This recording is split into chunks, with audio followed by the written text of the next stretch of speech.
Title: The House That Never Was. Genre: dark comedy/thriller. Ellen's new home. Living room, day.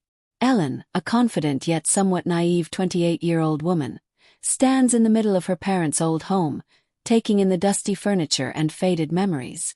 A smile plays on her face as she imagines the new chapter she's about to begin with her girlfriend, Laura, who stands beside her. Ellen. Softly to Laura. This is it. Can you believe it? Our first home together. Laura. Excited. I love it. It's got so much character. And we've got the whole neighborhood to ourselves. Ellen grins, but there's a mischievous glint in her eye as she looks out the window. She glances at Laura. Ellen. You know, it's Pride Month. I'm thinking we should show our pride around here. She walks to the front door and grabs two bold, colorful gay pride flags from a nearby box, unfurling them and hanging them proudly on the porch, letting them flutter in the breeze. Ellen. Smiling proudly. Perfect. Let's make a statement. Laura laughs and nods, clearly supportive of the idea. The flags add a splash of color to the otherwise normal suburban street.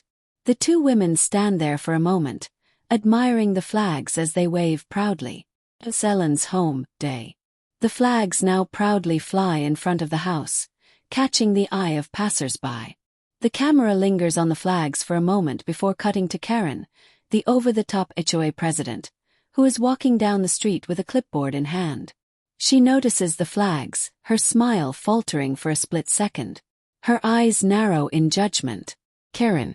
Muttering to herself. This is exactly what Maple Hills doesn't need. Living room day. Few days pass. Ellen and Laura are in the living room, relaxing and enjoying a quiet afternoon when there's a loud knock at the door. Ellen opens it to reveal a neatly dressed HOA agent holding a thick stack of papers. HOA agent. Handing over the papers. You've received several notices of violation. Please read through them carefully.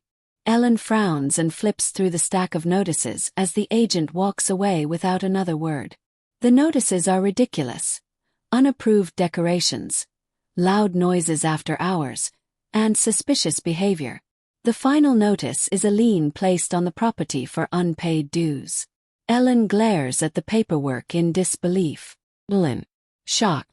What the hell? Laura peers over her shoulder, reading the notices. Laura. Annoyed. This is ridiculous. Just because we hung up a couple of flags.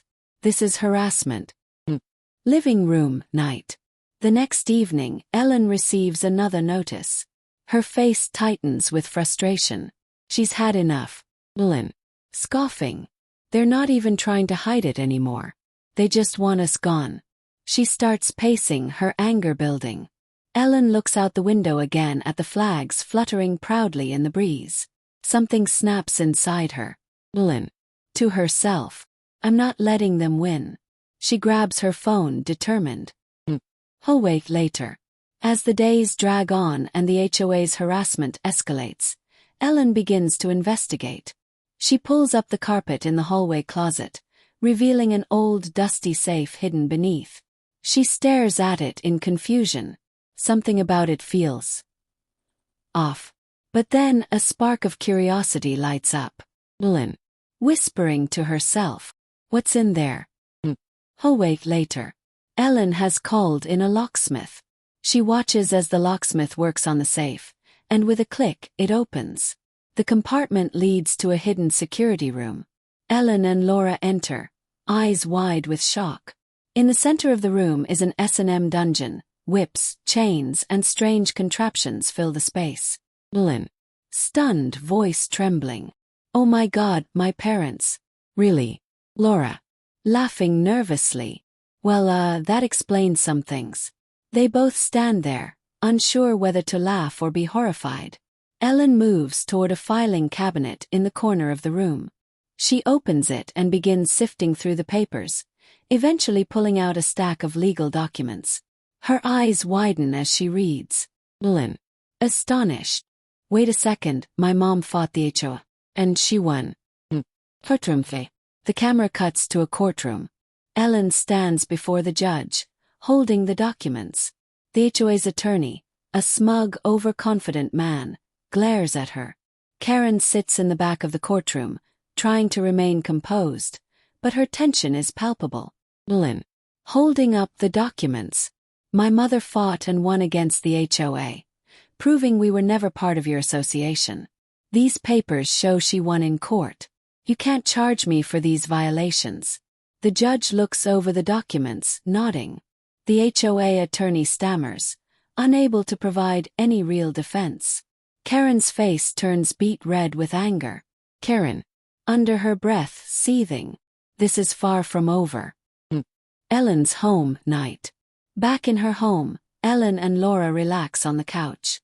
The lights are low, but there's a calm, victorious energy in the air. Ellen's phone buzzes. It's a text from the judge confirming that the lien is lifted and the HOA's case is dismissed. Ellen, smirking.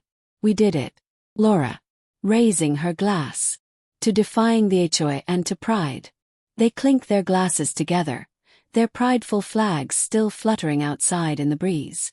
The camera pulls back, showing their home finally safe from the HOA's grasp. Fade out. End.